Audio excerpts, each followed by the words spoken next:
What happens when the galaxy's most advanced civilizations dismiss humanity as primitive savages, only to discover that Earth has been playing the longest game of all? When alien empires mock our crude technology and simple minds, they never suspect that behind our humble facade lies the most devastating military secret in known space.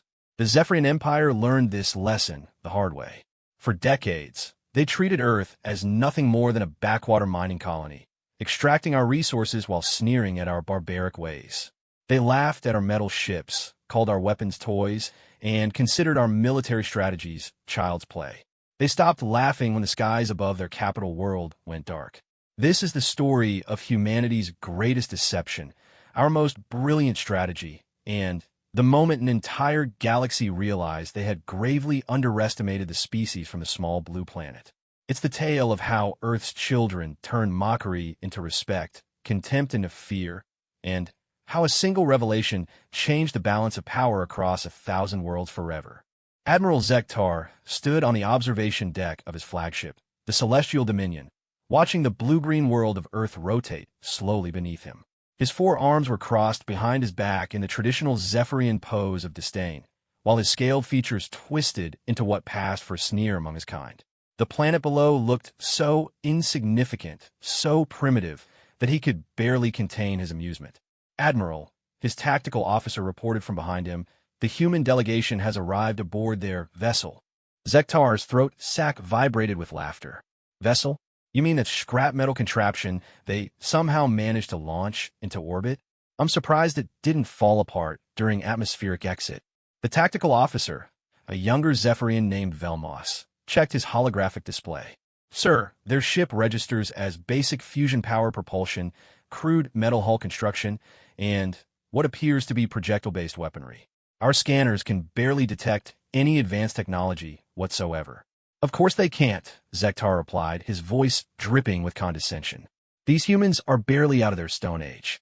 500 years ago, they were still fighting wars with chemical explosives and metal bullets. Even now, their most advanced ships look like something our ancestors might have built as children's toys." Through the massive viewport, both Zephyrians could see the human vessel approaching. It was indeed a crude-looking craft, roughly cylindrical with visible weld marks along its hull. Compared to the sleek, bioorganic curves of Zephyrian ships that seemed to flow like living creatures through space, the human vessel appeared to be nothing more than a flying junkyard. "Sir," Velmos continued, "intelligence reports suggest they've only recently achieved faster-than-light travel. Their method appears to be some sort of brute force manipulation of space-time using massive energy expenditure. Highly inefficient compared to our bioneural jump drives." Zektar turned away from the viewport, his multiple eyes glinting with amusement. "Which is exactly why they'll never be more than a minor nuisance. The Galactic Council was wise to place them under our protection. Without proper guidance, these primitives would probably blow themselves up within a generation." The bridge doors hissed open as Commander Thelkar entered, his ceremonial armor gleaming under the ship's bioluminescent lighting. "Admiral, the human delegation is requesting permission to dock. Their representative claims to speak for something called the United Earth Defense Force." "Defense Force?" Zektar's throat sac vibrated again. "What exactly do they think they're defending against with their museum pieces?" "Unknown, sir. Perhaps they fear invasion from even more primitive species. Our xenobiologists suggest their military thinking is still trapped in planetary warfare concepts. They likely can't comprehend the scale of galactic conflict." Zektar moved to his command throne, a living organism that adjusted itself to his body as he settled into it. "Very well. Let them dock. This should be amusing. How long has it been since we've had entertainment?" "Too long, Admiral," Thelkar replied with what might have been a smile on his alien features. The human ship docked with all the grace of a falling asteroid. The primitive mechanical systems groaned and clanked as magnetic clamps engaged, and Zephyrian technicians monitoring the process reported multiple system failures and what appeared to be held together with something humans called duct tape. "Duct tape?" Sektar repeated incredulously. "A primitive adhesive material, sir. Our xenobiologists believe humans use it to repair virtually everything. It appears to be a cornerstone of their technology." Within the hour, the human delegation had made its way to the main conference chamber. Zektar had assembled his senior staff to witness what promised to be an entertaining display of primitive diplomacy. The chamber itself was a marvel of Zephyrian bioengineering, with living walls that pulsed gently with soft light and furniture that grew from the floor as needed. The human delegation consisted of 3 individuals, all wearing what appeared to be simple military uniforms made from woven plant fibers. The leader, a middle-aged human with graying hair and weathered features, introduced himself as General Harrison Clark. His companions were identified as Dr. Sarah Chun, apparently some sort of scientist, and Colonel Marcus Webb, a military tactician. "Welcome aboard the Celestial Dominion," Zektar began, making no effort to hide his amusement. "I am Admiral Zektar of the Zephyrian Empire, appointed by the Galactic Council as Earth's guardian." General Clark stepped forward, his expression neutral. "Thank you for seeing us, Admiral. We appreciate the Council's protection, but we believe it's time to discuss Earth's role in galactic affairs." "Role?" Zektar's throat sac inflated with barely contained laughter. "General Clark, with all due respect to your species' eventual potential, humans currently have no role in galactic affairs. You've been spacefaring for what, 50 of your years?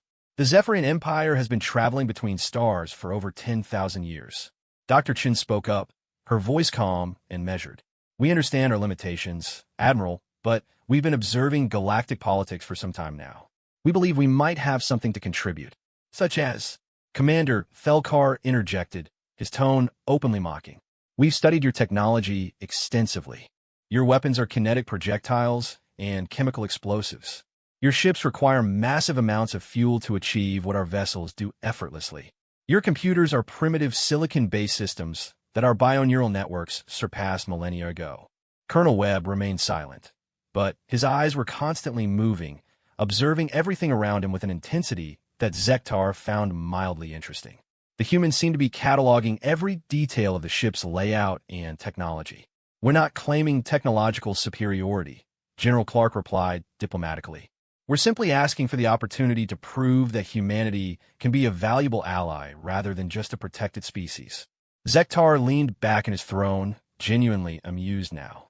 "General, let me explain something about galactic reality.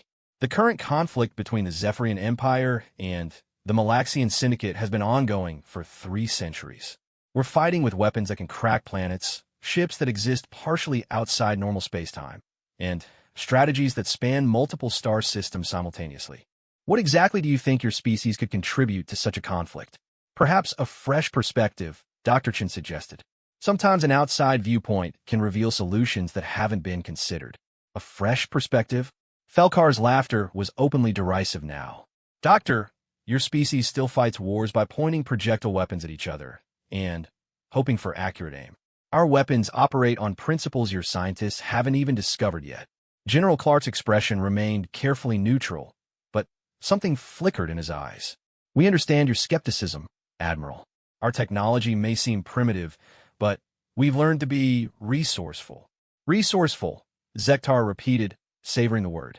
"Yes, I suppose necessity would teach primitives to be creative with their limitations." "Very well, General. Enlighten us. What grand strategy does humanity propose to aid in a conflict between civilizations that command fleets spanning light years?" The human general was quiet for a moment, exchanging glances with his companions. "We'd prefer to demonstrate rather than explain, if you're willing to consider a joint operation." "A joint operation?" Zektar couldn't contain his amusement any longer. "General, the smallest engagement in our current conflict involves fleets of hundreds of ships, each one more advanced than anything your species has ever built. What possible joint operation could we conduct?" "Intelligence gathering." Colonel Webb spoke for the first time, his voice quiet but confident. "We've been monitoring Malaxian communications for some time. We believe we've identified a pattern in their fleet movements that your analysts might have missed." Velmos checked his displays and looked up with surprise. "Sir, there's no record of human vessels in Malaxian space. How could they have been monitoring communications?" Dr. Chun smiled slightly. "We have our methods." Zektar studied the humans more carefully. There was something about their confidence that didn't quite match their primitive technology. They seemed too comfortable for representatives of a species that should be overwhelmed by Zephyrian advancement. "Show us this intelligence," he commanded. Dr. Chun produced a small device that looked remarkably crude compared to Zephyrian technology. It projected a three-dimensional star map that, while basic, was surprisingly accurate.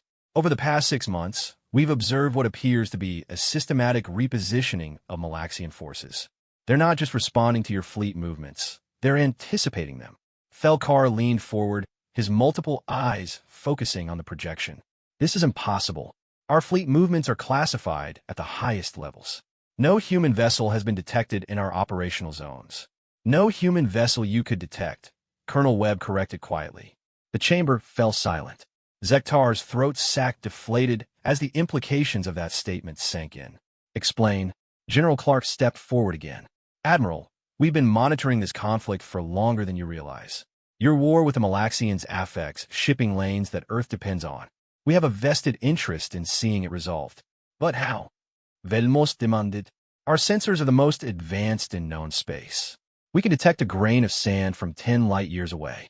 How could you possibly have vessels we cannot see? Dr. Chen's smile became more pronounced. Who says we have vessels in your operational zones? The question hung in the air like a physical presence. Zektar felt the first stirring of something he hadn't experienced in decades. Uncertainty. These humans were acting far too confident for primitives seeking protection. They were acting like equals. What exactly are you suggesting? He asked, his voice more serious now. We're suggesting, General Clark replied, that humanity's greatest strength isn't our technology. It's our ability to think differently than everyone else in the galaxy. While other species focused on advancing their existing technologies to higher and higher levels, we learned to innovate around our limitations. Meaning what, specifically? Colonel Webb stepped forward, his eyes still constantly moving, still observing and cataloging. Meaning that while everyone else in the galaxy built bigger, faster, more powerful ships, we built something else entirely. And what would that be? The three humans exchanged another look, and General Clark made what appeared to be a decision. Admiral, what would you say if I told you that there's a human ship in this system right now that your sensors cannot detect? Zektar's throat sac went completely flat. I would say that's impossible. Would you be willing to test that assumption? The challenge was clear, and despite himself, Zektar felt intrigued. How do you propose to do that? Have your sensor operators conduct a full sweep of this system. Use your most advanced detection methods. Scan for any anomaly, any disturbance, any indication of artificial presence. When they report the system clear of anything except your fleet and our little transport, I'll prove them wrong. Zektar looked around the chamber at his officers. Each of them seemed as intrigued as he was, despite their obvious skepticism. Very well. Velmos, conduct a full system sweep. Use everything we have. Yes, sir. The tactical officer's hands flew over his binaural interface, and holographic displays sprang to life throughout the chamber. Initiating full-spectrum scan, gravitational anomaly detection, temporal distortion mapping, quantum signature analysis, subspace monitoring active. The scan took nearly 30 minutes. The displays showed every object in the system larger than a pebble, every energy signature down to cosmic background radiation, every gravitational fluctuation that could indicate hidden mass. When it was complete, Velmos looked up with confidence. System clear, Admiral. No artificial presence detected beyond the celestial dominion and the human transport vessel. Whatever these humans think they have out there, it doesn't exist. General Clark smiled. It was not a pleasant expression. Colonel Webb, would you be so kind as to send the signal? Colonel Webb pulled out another crude-looking device and pressed a single button. Nothing happened for several seconds. Then, every alarm on the celestial dominion began screaming at once. Massive energy signature detected. Velmos shouted over the cacophony of alerts. Gravitational disturbance off the port bow. Object materializing. Through the viewport, something impossible began to happen. The stars themselves seemed to bend and twist, space warping like heated metal. And, from that distortion, something emerged that made every Zephyrian in the chamber take an involuntary step backward. It was a ship, but unlike anything any of them had ever seen. Vast beyond comprehension, it stretched nearly 10 kilometers from bow to stern, its hull a dark material that seemed to absorb light rather than reflect it. Strange geometric patterns covered its surface, and energy coursed along conduits that traced alien designs across its massive bulk. Impossible, Sector Vispirit. Our sensors detected nothing. Nothing. Your sensors detected nothing because there was nothing to detect, Dr. Chun explained calmly, as if materializing massive warships was an everyday occurrence. The Prometheus wasn't hiding. It simply wasn't here. Then where was it? Somewhere else. Colonel Webb replied, unhelpfully. We call the technology dimensional phasing. While you were perfecting faster-than-light travel through normal space, we learned to step outside of normal space entirely. Zektar stared at the impossible ship hanging in space near his flagship. It dwarfed the Celestial Dominion, and sensor readings were going mad, trying to analyze its composition and capabilities. This changes everything. Yes, General Clark agreed. It does. How many ships like this do you have? The general's smile remained infuriatingly calm. That's classified. This is impossible. Felkar burst out. Our intelligence networks monitor every spacefaring species in the galaxy. How could you develop technology like this without our knowledge? Because you weren't looking for it, Dr. Chen replied. You were so certain of human primitiveness that you never considered we might be developing capabilities you couldn't imagine. Your intelligence networks monitored our conventional technology and concluded we were no threat. But how? Velmos demanded, his voice cracking with stress.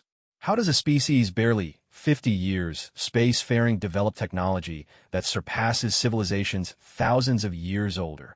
Colonel Webb's expression became almost sympathetic. Because we had to.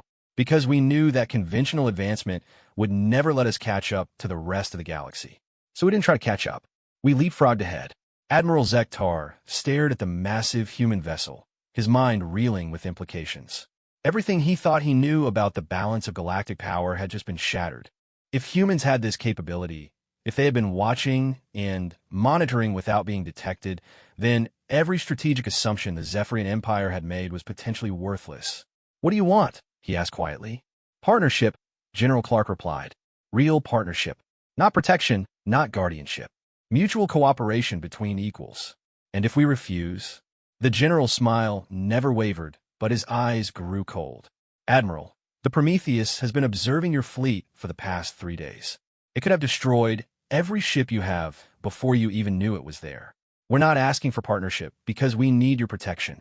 We're offering it because we prefer cooperation to conflict. Zektar felt something he hadn't experienced in his long military career.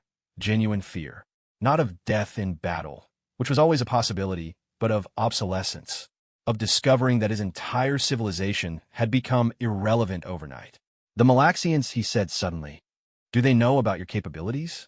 Not yet, Dr. Chen replied. But they will soon. What does that mean? General Clark's expression became serious. It means, Admiral, that the war you've been fighting for 3 centuries is about to end. The question is whether it ends with the Zephyrian Empire as humanity's ally, or as another memory. The chamber fell silent except for the continued wailing of alarms. Outside, the massive human ship hung in space like a predator studying its prey, its dark hull crackling with energies that Zephyrian science couldn't begin to understand. Admiral Zektar realized that everything had just changed. The balance of power, the nature of galactic politics, the very understanding of what was possible, all of it had been rewritten in a matter of minutes. And the species he had been mocking as primitives had done the rewriting. I think, he said finally, his voice barely a whisper, we need to contact the High Council immediately. The High Council chambers on Zephyros Prime had witnessed many momentous decisions over the millennia, but never had the ancient bioluminescent walls pulsed with such agitated energy. Supreme Chancellor Mordak, eldest of the Zephyrian hierarchy, stood before the massive curved display showing Admiral Zektar's transmission.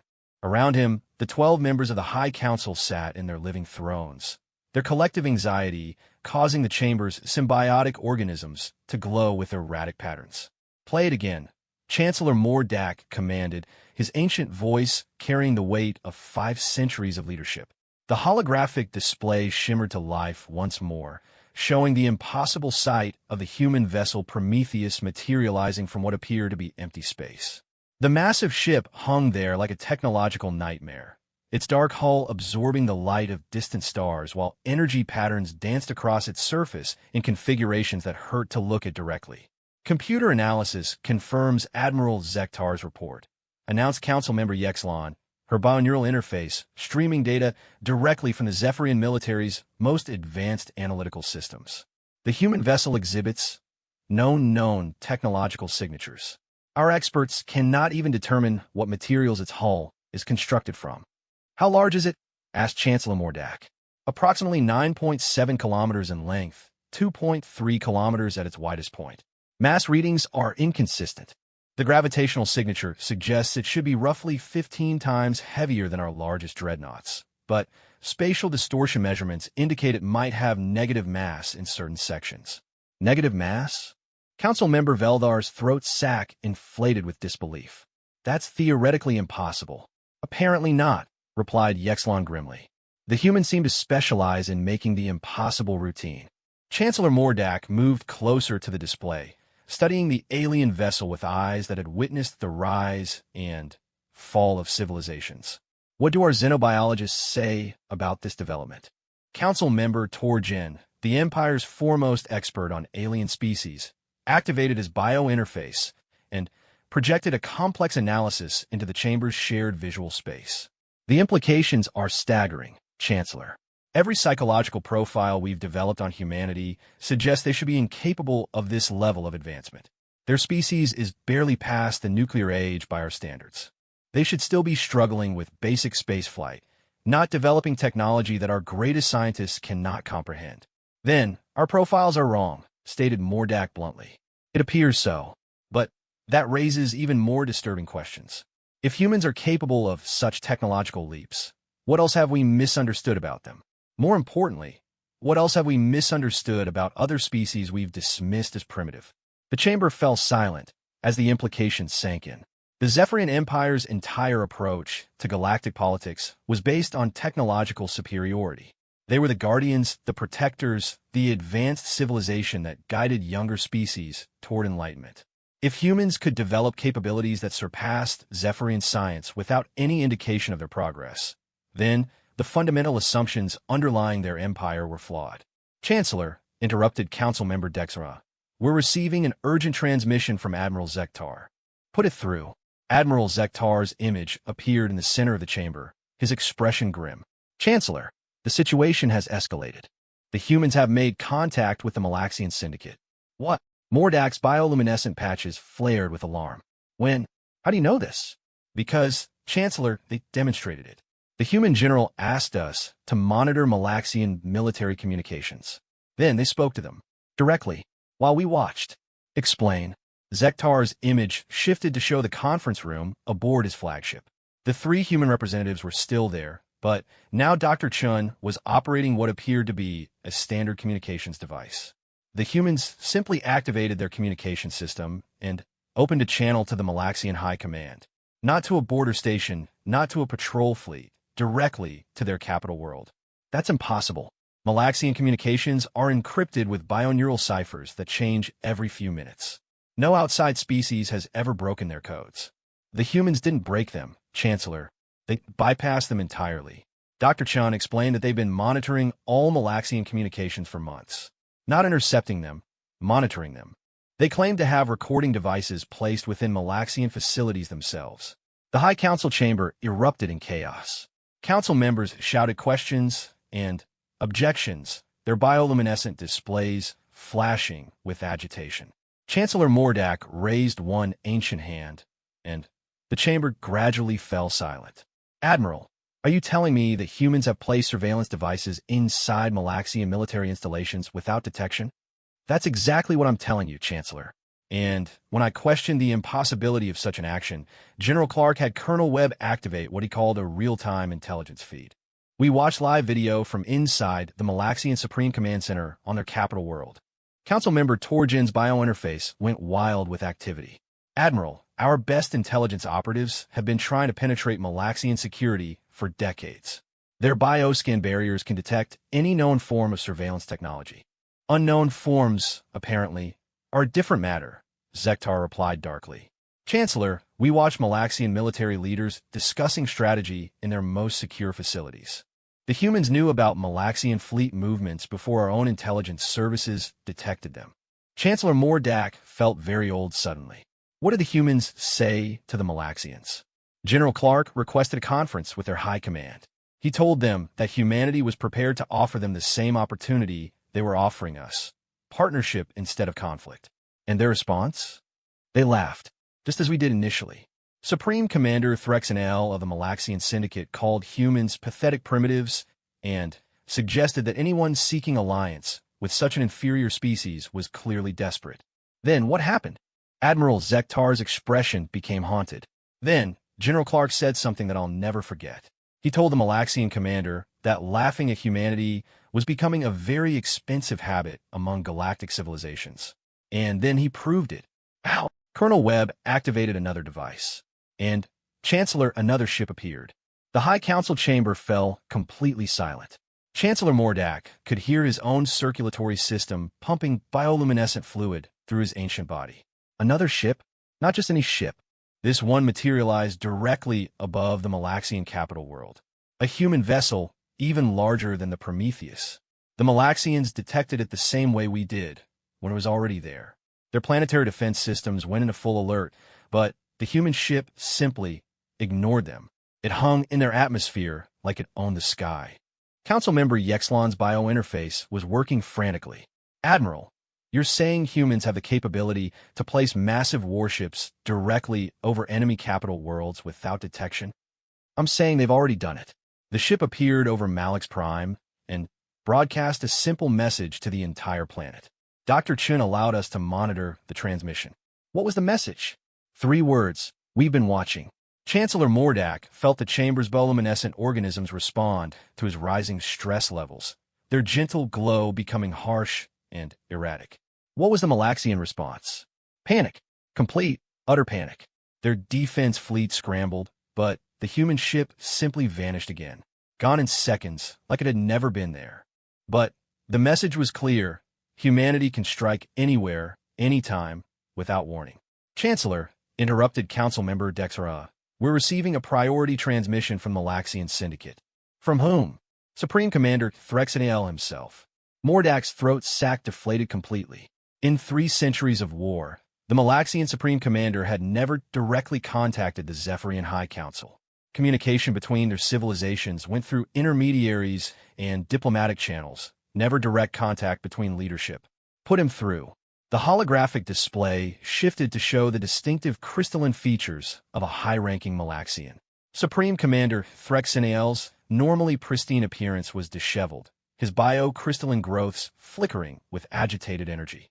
Chancellor Mordak, the Malaxian leader, began, without preamble. We need to discuss the human situation. Indeed we do, Supreme Commander.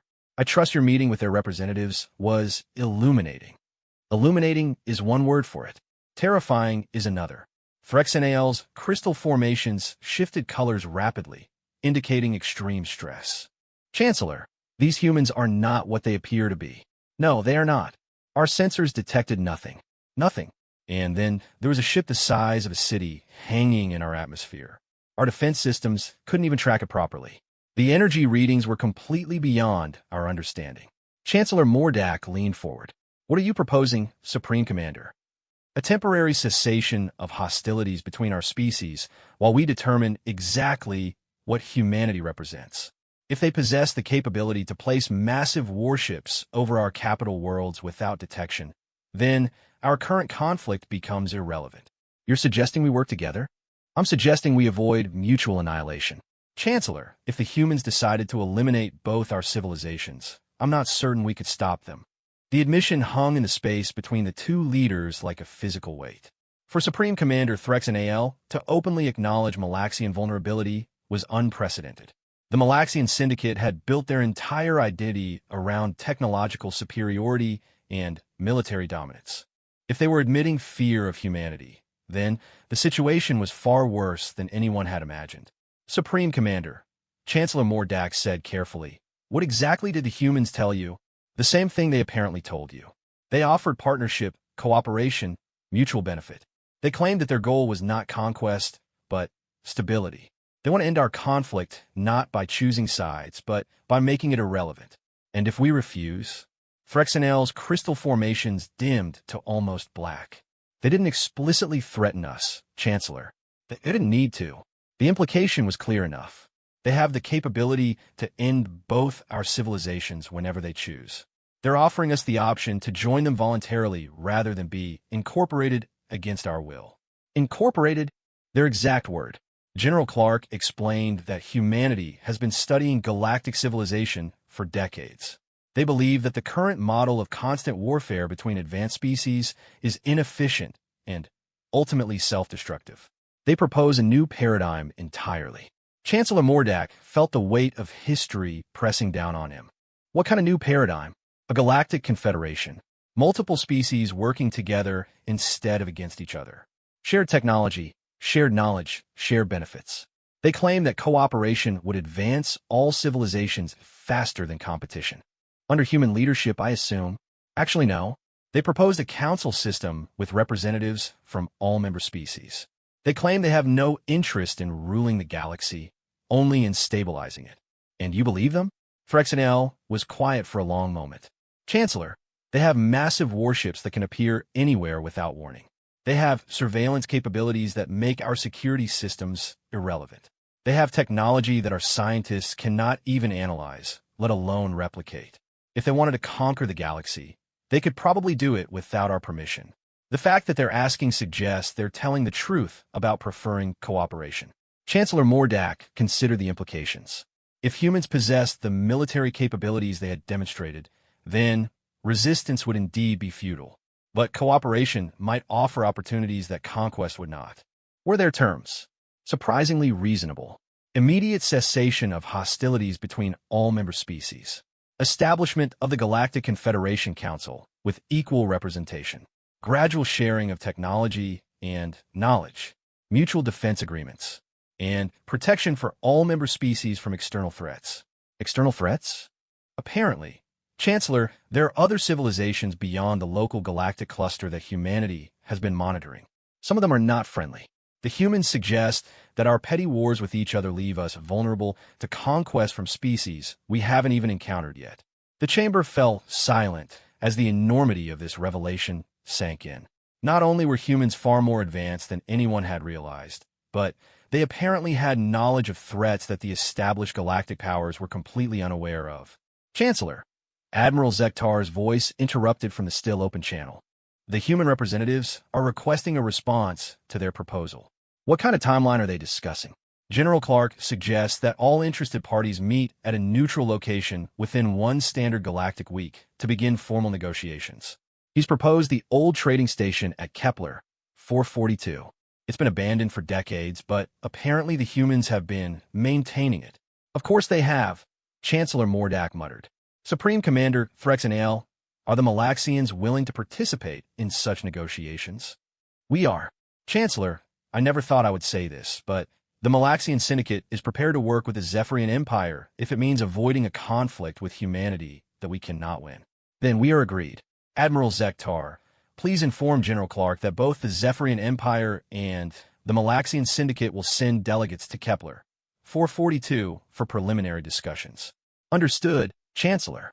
But, sir, there's something else you should know. What now? General Clark mentioned that they've already contacted several other species about joining this confederation. The Altarian Republic has agreed to participate.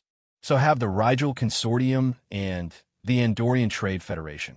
Chancellor Mordak's bioluminescent patches flared with shock. The Andorians? But they're isolationists. They haven't participated in galactic politics for 2 centuries. Apparently, the humans can be very persuasive. General Clark suggested that species who don't join the Confederation voluntarily might find themselves at a significant disadvantage as galactic politics evolve. In other words, join or be left behind. That appears to be the implication, yes, sir.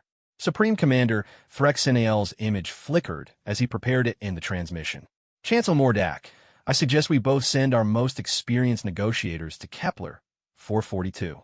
If humanity is determined to reshape galactic civilization, we want to ensure our species have input into that process.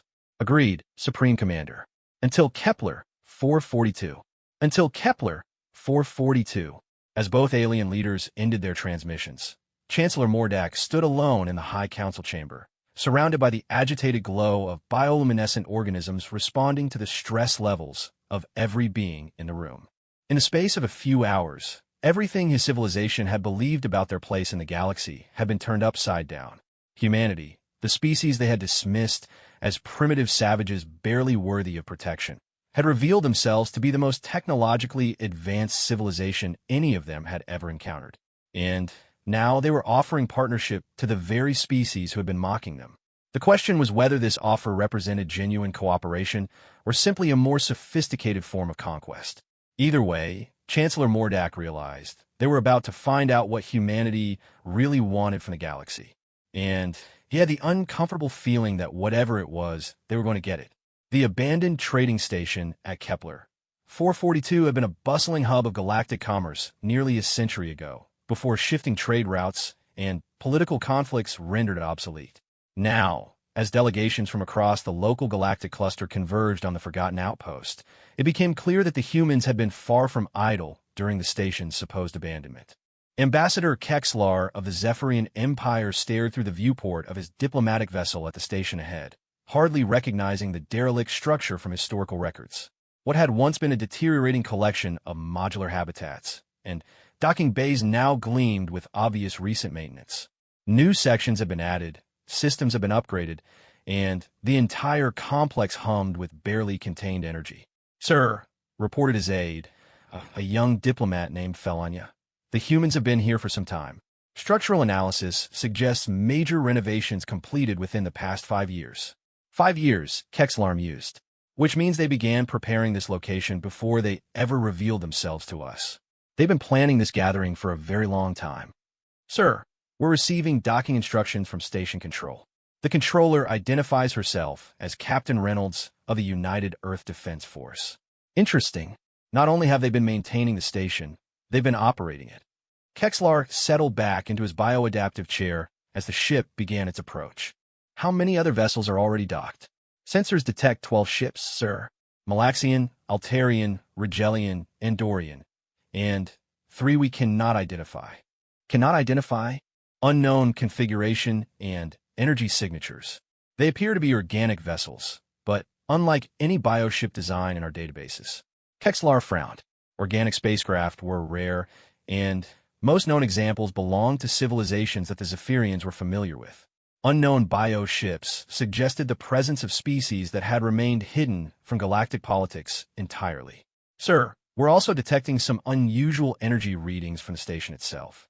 There appear to be massive power sources online that weren't part of the original design. Defensive systems? Unknown. The energy patterns don't match any known weapons technology. They're different." As their ship approached the docking bay, Kexlar could see that the humans had indeed made extensive modifications to the station. What caught his attention most was the central hub, which now featured a massive crystalline structure that pulsed with soft blue light. The crystal formation was clearly artificial, but its purpose was entirely mysterious. "Docking complete, sir. The humans are requesting that all diplomatic parties meet in the central conference chamber in 1 standard hour." "Very well. Felanya, have our xenobiologists compile everything they can about the unidentified vessels. I want to know who else humanity has invited to this gathering." The conference chamber had been completely rebuilt since the station's commercial days. Instead of the cramped, utilitarian meeting spaces typical of trading stations, the humans had created a vast circular room with a domed ceiling that displayed a real-time view of the surrounding star field. The chamber was large enough to accommodate representatives from dozens of species, with adaptive seating that could adjust to any known form of alien physiology. Ambassador Kexlar entered the chamber to find representatives from 6 different civilizations already present. The Malaxian delegation was led by General Thoxmar, a veteran military commander whose crystal formations flickered with nervous energy. The Altarian Republic had sent Senator Valkorian, an elderly statesman whose flowing robes concealed sophisticated bioenhancement implants. The Rigel Consortium was represented by Trade Director Luxandra, whose cybernetic modifications glittered in the chamber's ambient lighting. What surprised Kexlar most was the presence of the 3 unknown delegations. The first appeared to be from a species he had never encountered, tall, graceful beings with translucent skin that revealed internal organs arranged in patterns that suggested a completely different evolutionary path. The second delegation consisted of what appeared to be living crystals that had somehow achieved sentience and mobility. The third group defied easy description entirely, appearing to exist in a state somewhere between energy and matter. "Welcome, Ambassador Kexlar," came a familiar voice. General Clark stood at the far end of the chamber, flanked by Dr. Chun and Colonel Webb. But now they were not alone. Nearly a dozen other humans were present, each wearing the same simple military uniforms, but carrying themselves with an authority that spoke of significant rank and experience. "General Clark," Kexlar replied, moving to the seating area designated for the Zephyrian delegation. "I see you've invited more participants than we discussed." "Indeed. Allow me to make introductions." Clark gestured to the unknown delegations in turn. The Etherian Collective, the Crystalline Hegemony, and the Spectral Dominion. Three civilizations that have been observing galactic politics from outside the local cluster for centuries. Outside the local cluster? Senator Valkorian's bio-enhanced voice carried clearly across the chamber. "General, how far outside are we talking about?" "The Etherian Collective originates from the Veil Nebula, approximately 8,000 light-years from here. The Crystalline Hegemony calls the Horsehead Nebula home. The Spectral Dominion, well, they don't exactly call anywhere home in the traditional sense." A crystalline being that seemed to serve as spokesperson for their delegation spoke, its voice a harmonious chiming that the station's translation systems rendered into standard galactic. "We have been observing your local conflicts with considerable interest. The humans contacted us 6 months ago with a proposal for expanded cooperation." General Thoxmar's crystal formations flared with agitation. 6 months ago? "General Clark, you've been conducting galactic diplomacy for months without informing any of the local powers." "We've been preparing the groundwork for this moment for years," Dr. Chen replied calmly. "The situation in this galactic region has been deteriorating rapidly. Your war with the Zephyrians was only one of several conflicts that threatened to destabilize the entire local cluster." Ambassador Kexlar leaned forward. "What other conflicts?" Colonel Webb activated a holographic display in the center of the chamber, showing a three-dimensional map of local space. Red markers indicated areas of active conflict, yellow markers showed regions of political tension, and green markers represented stable areas. The map was almost entirely red and yellow. "The Draconian Empire has been expanding aggressively into neutral territory," Webb explained. "The Centauri Federation is on the verge of civil war. The Beta Sector trade wars have been escalating for months, and intelligence suggests that at least 3 other civilizations are preparing for major military actions." Intelligence. Trade Director Luxandra's cybernetic implants glowed as she processed the information. "What kind of intelligence network do humans possess?" "The kind that lets us know when civilizations are planning to do something stupid," General Clark replied bluntly. "Director Luxandra, did you know that the Rigel Consortium's trading partners in the Vega system are planning to nationalize all Rigellian assets within the next 30 days? The trade director's implants flashed with alarm. "That's impossible. We have contracts that the vegans plan to void citing emergency war provisions. They're preparing for conflict with the Draconian Empire and need the resources your trading posts represent." "How could you possibly know this?" Dr. Chen smiled. "Because we've been monitoring communications, financial transfers, military buildups, and resource movements across this entire region for years. Humanity has been preparing for this moment since we achieved faster-than-light travel." Senator Valkorian's bio-enhancements flickered as he processed implications. "You've been spying on all of us. We've been watching, learning, and preparing to prevent the complete collapse of galactic civilization in this region," Clark corrected. "Senator, the Altarian Republic is currently facing internal pressure from colonist movements that want to declare independence from the homeworld government. Without intervention, you'll be dealing with a multi-system rebellion within 6 months." "How do you know about classified internal political situations?" "Because preparing for this gathering required understanding exactly what problems we'd need to solve. We couldn't offer solutions without first understanding the full scope of the challenges." The representative from the Etherian Collective spoke, its voice a melodious harmony that seemed to come from multiple sources simultaneously. "The humans approached us because they recognized that local galactic conflicts were creating instabilities that could affect civilizations far beyond this region. They proposed a solution that would benefit all parties." "What kind of solution?" Ambassador Kexlar asked. "A complete restructuring of galactic politics in this region," General Clark replied. Instead of multiple civilizations competing for resources and territory, a unified confederation that shares both benefits and responsibilities. Under human leadership, General Thoxmar said suspiciously. Under collective leadership, Clark corrected. The Galactic Confederation we're proposing would be governed by a council with representatives from all member civilizations. Decisions would be made collectively, not dictated by any single species. And if we refuse to participate, Trade Director Luxander asked. The chamber fell silent. General Clark looked around at the assembled delegations, his expression serious but not threatening. Then, you continue dealing with the problems you're already facing, but without the benefits of cooperation. Director, the Rigel Consortium's trade networks are failing because too much of your resources are devoted to security and conflict management. In a unified confederation, those resources could be redirected to actual productive activity. Senator Valkorian, the Altarian Republic is struggling with colonist unrest because your outer systems don't feel represented in the government.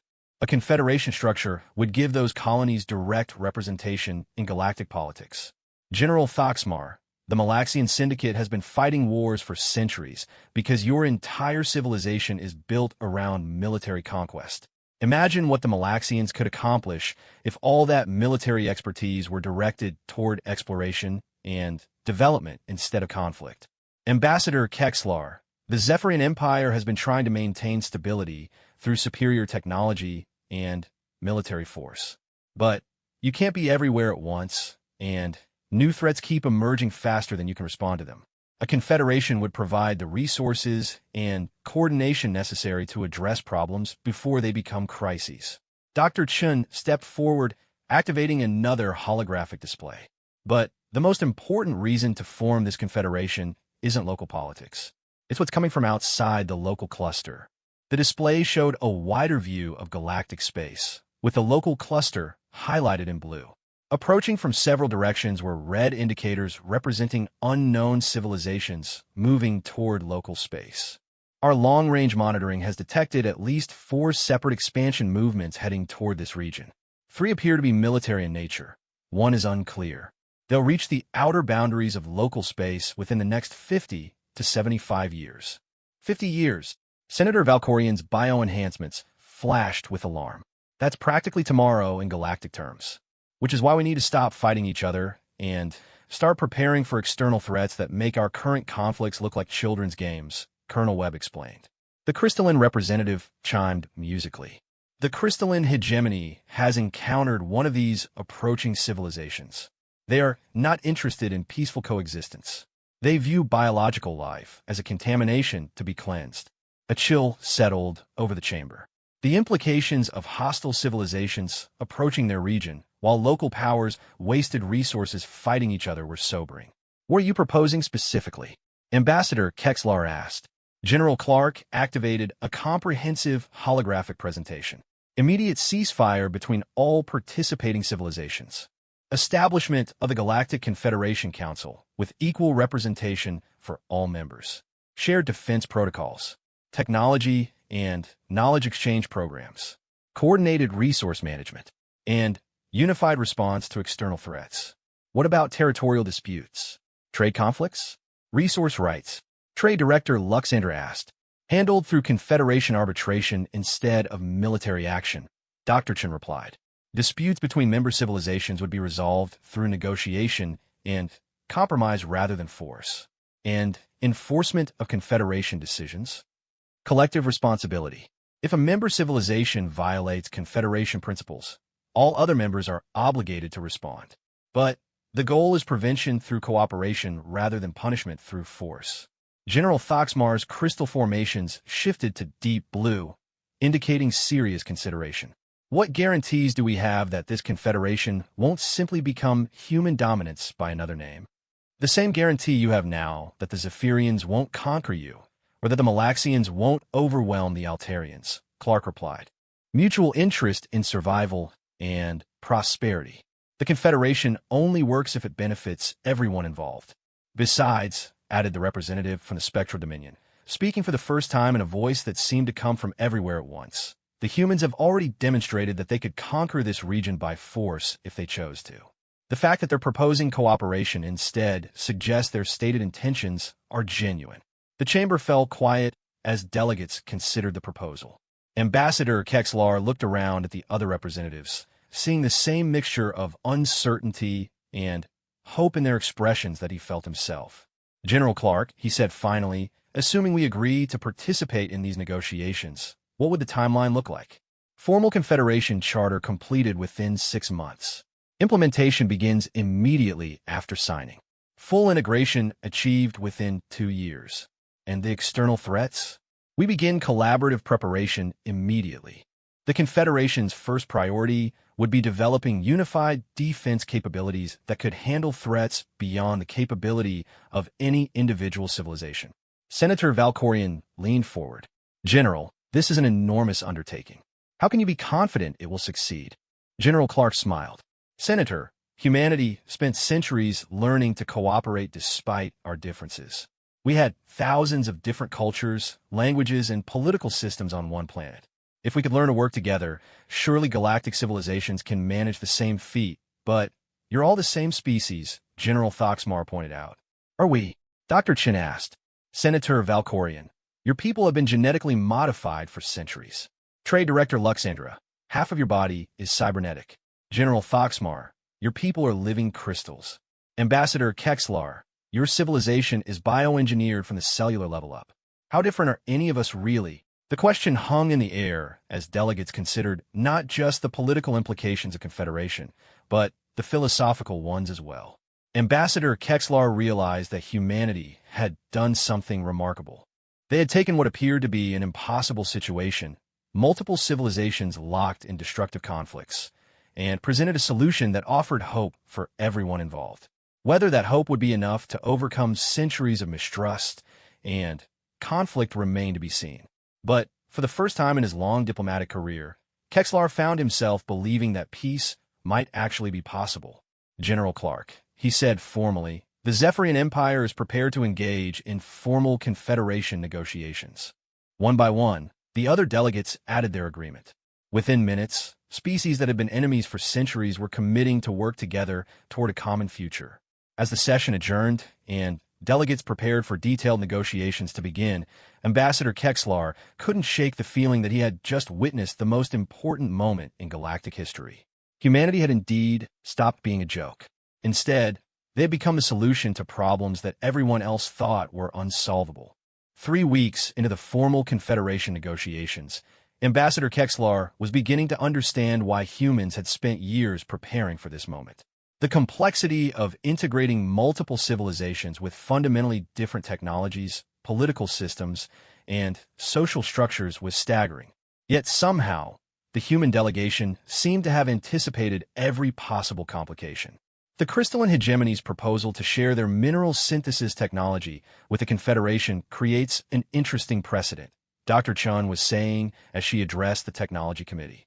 If we accept advanced manufacturing capabilities from one member civilization, we need to establish protocols for what constitutes fair technological exchange. Kexlar studied the holographic displays showing various technological offerings from member civilizations. The Etherians had contributed their dimensional manipulation techniques. The Malaxians offered their biocrystalline computing systems. The Altarians shared their genetic modification technologies, and the Rigelians provided their quantum-scale manufacturing processes. But it was humanity's contributions that continued to astound the other delegates. Not just the dimensional phasing technology they had already demonstrated, but energy manipulation systems that could tap directly into quantum fluctuations, material science advances that allowed the construction of structures spanning light years, and computational systems that seemed to operate outside normal space-time entirely. Dr. Chun asked technical advisor Nex Moran from the Altarian delegation, how did humanity develop such advanced technologies while maintaining the appearance of primitive civilization? Compartmentalization and misdirection, replied Colonel Webb from his position at the strategic planning table. We made sure that any observation of human technology would only reveal what we wanted observed. Our public space program used deliberately primitive chemical rockets and metal hulls because we wanted other species to dismiss us as non-threatening. But why? Pressed General Thoxmar. Why maintain the deception for so long? General Clark looked up from the diplomatic framework he was reviewing. Because we needed time to understand galactic politics before revealing ourselves. General, imagine if humanity had announced advanced technology capabilities 50 years ago. What would have been the response? Immediate subjugation attempts by every major civilization, Foxmar admitted. We would have moved to secure your technology before you could become a threat. Exactly. Instead, we spent decades studying how galactic civilizations interact, what drives conflicts, what prevents cooperation. We used that time to develop not just advanced technology, but comprehensive solutions to galactic political problems. Ambassador Kexlar activated his biointerface to access the preliminary Confederation Charter. The document had grown to over 3,000 pages as delegates worked through the details of integration. General Clark, I've been reviewing the governance structure proposals. The Confederation Council model is remarkably sophisticated. Did humans develop this independently? We had help, Dr. Chen replied, gesturing toward the Etherian representative. The Etherian Collective has been experimenting with multi-species cooperation for millennia. Their insights were invaluable in designing a system that could accommodate radically different forms of civilization. The Etherian delegate spoke in its characteristic harmonic voice. Humans approached us not as supplicants seeking aid, but as partners offering mutual benefit. They had studied our historical challenges with interspecies cooperation and proposed solutions we had not considered. Such as, asked Senator Valkorian. Adaptive governance protocols, replied Dr. Chun. Instead of trying to force all member civilizations to conform to a single political model, the Confederation allows each species to maintain their internal governance while participating in collective decision-making through interfaces that translate between different forms of authority. Trade Director Luxandra's cybernetic implants flickered as she processed the implications. You mean the Confederation won't require the Rigel Consortium to abandon our corporate council structure? Correct. Your council will interface with the Confederation through protocols designed specifically for corporate decision-making. The Zephyrian High Council will use protocols adapted for hierarchical bioneural governance. The Malaxian military command structure will interface through strategic command protocols. Each member civilization maintains its internal identity while participating in collective governance, added General Clark. Unity without uniformity. Ambassador Kexlar felt a growing respect for the human approach to this challenge.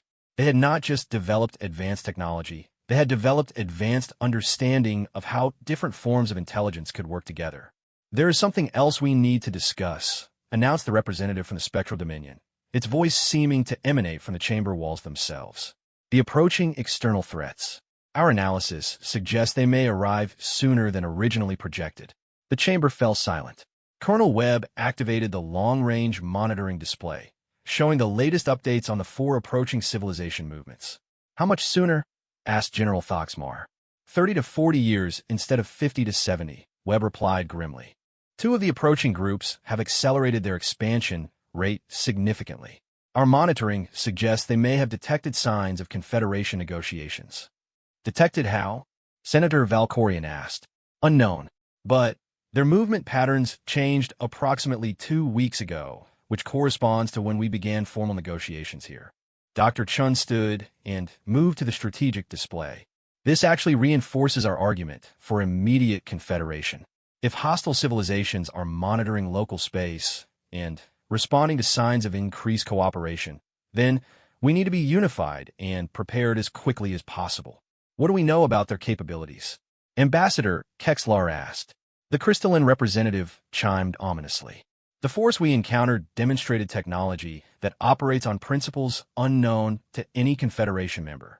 They could manipulate matter at the atomic level in real time, travel through what appear to be folded space, and, most disturbing, they seem to convert biological matter into some form of processed energy. Convert biological matter? Trade Director Luxandra's cybernetic systems flickered with alarm. They appear to view organic life as a resource to be harvested rather than fellow intelligence to be negotiated with, the Etherian delegate explained. Communication attempts were unsuccessful. They responded to all contact efforts with immediate hostile action. General Clark activated another display showing preliminary Confederation defense planning, which is why the Confederation's first major project needs to be unified defense preparation. We need to integrate the military capabilities of all member civilizations into a coordinated defense force capable of handling threats beyond any individual species capacity. What kind of timeline are we discussing for military integration? General Thoxmar asked. 6 months for basic coordination protocols. 18 months for full tactical integration. 24 months for advanced combined arms operations, Colonel Webb replied. But we need to begin immediately. Ambassador Kexlar studied the military integration plans. They were remarkably comprehensive, suggesting that humanity had been developing these concepts for years. Colonel Webb, these integration protocols account for technologies and tactics from civilizations that weren't part of your original observations. How did you develop contingency plans for species you had never encountered? We study patterns, Webb explained. Every civilization develops military capabilities based on their physical nature, technological development path, and strategic thinking patterns. Once you understand these patterns, you can predict likely capabilities even for unknown species. And our combined capabilities would be sufficient to handle the approaching threats. Unknown, Webb replied honestly. But our individual capabilities certainly would not be. Dr. Chun activated a resource analysis display. There's another factor we need to consider. The approaching threats aren't just military. They're resource extraction operations. 3 of the 4 approaching groups appear to be strip mining entire star systems as they advance. Strip mining star systems? Senator Valkorian's bio-enhancements flashed with alarm. Comprehensive resource extraction. They disassemble planets, harvest stellar material, and move on. Behind them, they leave empty space where entire solar systems used to exist. The implications were staggering. These weren't just hostile civilizations seeking conquest or territory. They were forces that consumed entire regions of space, leaving nothing behind. How long do we have before they reach inhabited systems? Ambassador Kexlar asked.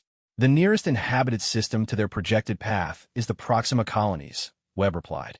32 years at current advancement rate. The Proxima colonies have nearly 1 billion inhabitants, Trade Director Luxandra noted quietly. Which is why, General Clark said firmly, we need the Confederation operational and unified within 2 years, not 5. Is that possible? Asked General Thoxmar. It has to be, replied Dr. Chun, because the alternative is the extinction of every civilization in local space. The chamber fell quiet as delegates contemplated the scope of the challenge they faced. They were not just negotiating political cooperation, but the survival of their entire region of the galaxy.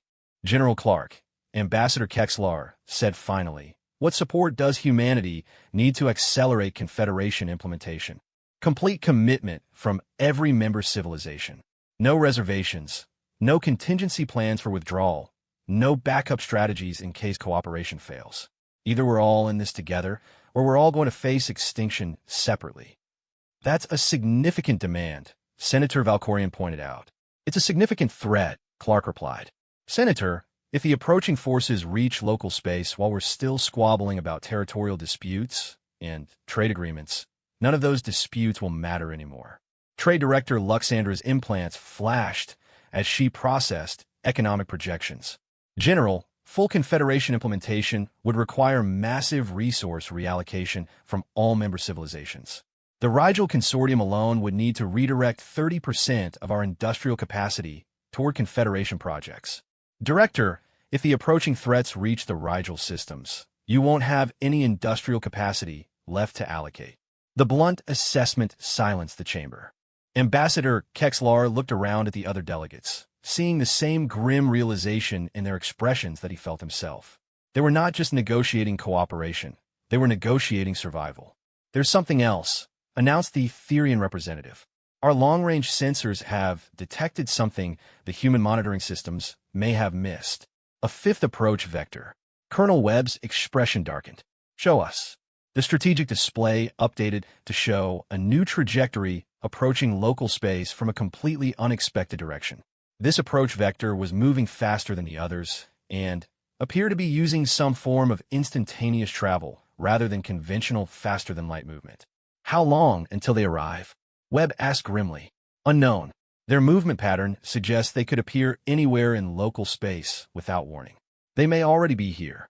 The chamber erupted in concerned discussion as delegates absorbed this new information. Ambassador Kexlar found himself thinking about the evolution of this gathering. They had started with negotiations about political cooperation. Now, they were discussing the potential immediate extinction of their entire civilization cluster.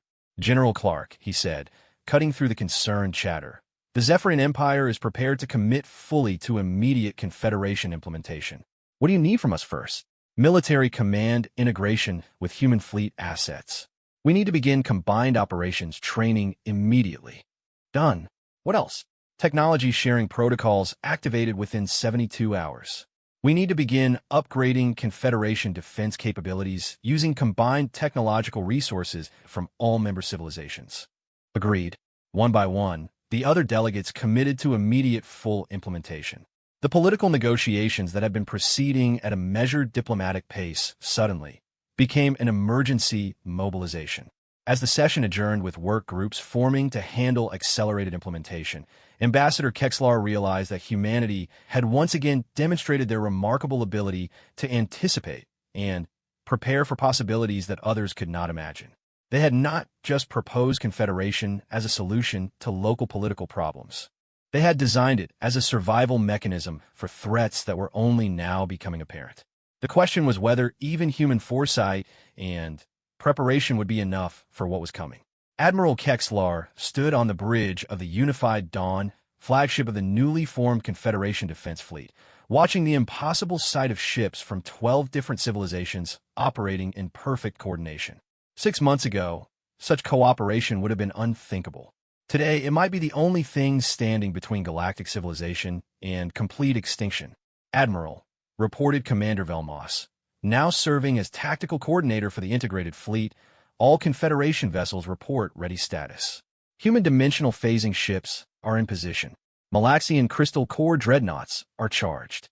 Etherian matter manipulation platforms are online. And our guests, still approaching.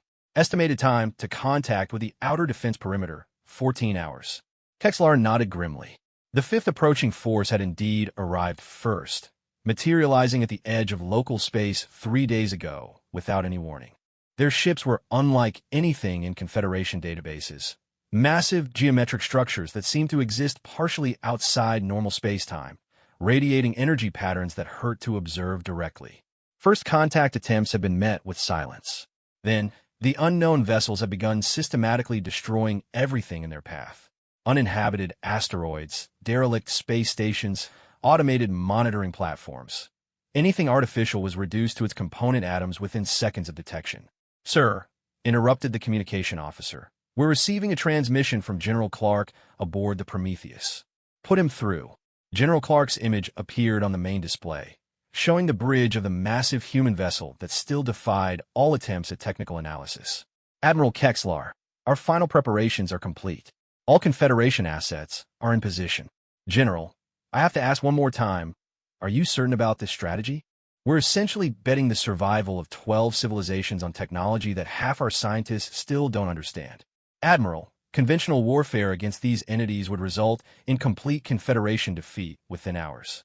Our only advantage is that they don't understand our capabilities any better than we understand theirs. Dr. Chen's voice joined the conversation from her position at the science station. Admiral, we've had 3 days to study their approach patterns and technology signatures. They're not explorers or conquerors in any sense we understand. They are processors, meaning they convert matter and energy into forms that can be transported elsewhere. Every system they've passed through has been reduced to basic quantum foam. They're not here to occupy our territory or extract our resources. They're here to convert our entire region of space into something else entirely. The implications were chilling. This wasn't invasion or conquest. It was fundamental transformation of reality itself. Sir, reported the long-range sensor operator, the entities are accelerating. New estimate. Contact in 8 hours. All ships, final battle stations, Kexlar commanded. This is not a drill. Across the Confederation fleet, vessels from 12 different civilizations prepared for the most important battle in galactic history. Zephyrian bioships grew additional weapon pods and armor plating. Malaxian crystal cores resonated with barely contained energy. Altarian genetic enhancement cruisers shifted their hull configurations for maximum efficiency. Rigelian quantum manufacturing platforms began producing ammunition in real time. And throughout the fleet, human vessels simply disappeared. Sir, Velmos reported with barely controlled amazement. Dimensional phasing complete. Human assets are now operating outside normal space-time. We're tracking them through quantum entanglement signatures only. How many human ships are actually in the fleet? Kexlar asked. General Clark's expression became carefully neutral. That's classified, Admiral. But I can assure you that Confederation defense capabilities are more extensive than they appear. For hours later, the first Entity ships reached the outer defense perimeter. The Confederation had established a layered defense around the inhabited systems of local space, with early warning sensors, automated defense platforms, and mobile fleet elements positioned to provide maximum coverage. The Entity ships ignored all of it. Sir, Entity vessels are not responding to defensive fire, reported the tactical coordinator. Malaxian crystal beam weapons are having no effect. Etherian matter manipulation is not registering any impact. They're proceeding through our defenses like they don't exist. Because to them, we don't, Dr. Chun explained over the communication channel. Their weapons operate by converting target matter directly into energy. Our shields and armor are just more matter to be processed. Then, how do we fight them? We don't. Not conventionally. Admiral, execute Protocol 7. Kexlar had studied Protocol 7 extensively during the past months, but he still found it difficult to believe. All Confederation vessels withdraw to secondary positions. Repeat, all ships fall back to secondary positions. Sir, Velmos looked confused. We're retreating, we're repositioning. The Real defense hasn't started yet. As Confederation vessels pulled back from the advancing Entity ships, something extraordinary began to happen. Space itself started to change.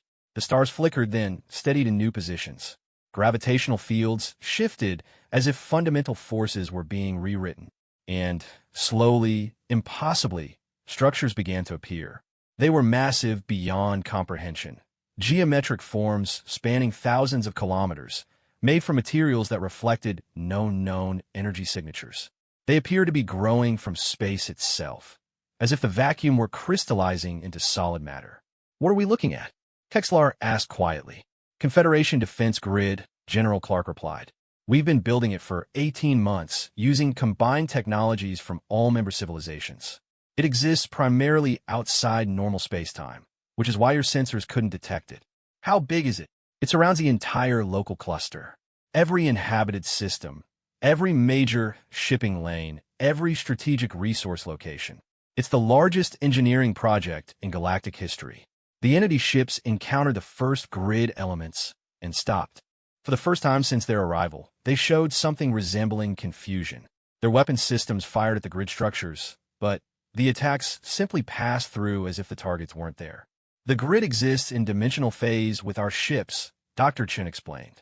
It's solid to us, but to entities operating in normal space-time, it might as well be made of thoughts. But how does it defend us if they can't interact with it? Watch. The grid structures began to resonate, creating patterns of energy that rippled through space-time itself. Where the patterns intersected with Entity ships, reality seemed to hiccup. The geometric vessels flickered, their perfect surfaces showing signs of distortion. The grid is imposing Confederation physics on local space, General Clark explained. We're forcing reality to operate according to rules that favor our technology over theirs. Is that possible? Apparently. The Etherians provided the theoretical framework. The crystalline hegemony supplied the power generation technology. The spectral dominion contributed dimensional manipulation expertise. And humans provided the engineering integration to make it all work together. As the grid's effects intensified, the Entity ships began to change. Their perfect geometric forms started to lose cohesion, as if the fundamental forces holding them together were being rewritten. Several vessels simply dissolved, their matter and energy dissipating into quantum foam. Sir, Entity fleet is withdrawing, reported Velmos with obvious relief. They're retreating toward the galactic rim. Are they defeated? Unknown, General Clark replied. But they've learned that this region of space operates according to Confederation rules now. They may decide that conversion operations here are no longer cost-effective. Admiral Kexlar watched the impossible sight of reality-manipulating entity ships retreating from defenses that existed outside normal space-time, and realized that humanity had once again exceeded every expectation. They had not just prepared for this moment. They had fundamentally altered the nature of local space to ensure Confederation survival. General Clark, how long have you been planning this? The basic concept, since humanity first achieved faster-than-light travel. The specific implementation, since we realized that conventional military thinking would never be sufficient to handle truly advanced threats. You've been preparing to fight reality-manipulating entities for 50 years. We've been preparing to fight anything that could threaten galactic civilization. Admiral, when you're starting from a position of technological inferiority, you don't try to match your enemy's capabilities. You try to change the fundamental nature of the conflict itself. Dr. Chen's voice carried a note of satisfaction. The Confederation grid doesn't just defend against these particular entities.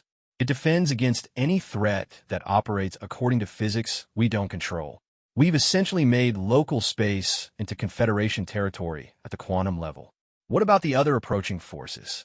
They'll encounter the same grid effects when they arrive. If they want to operate in local space, they'll need to do so according to Confederation rules.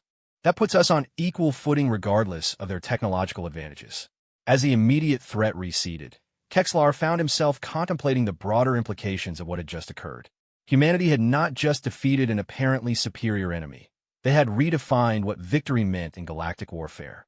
"Sir," Velmos reported, "we're receiving communications from the retreating entity ships. They're communicating now."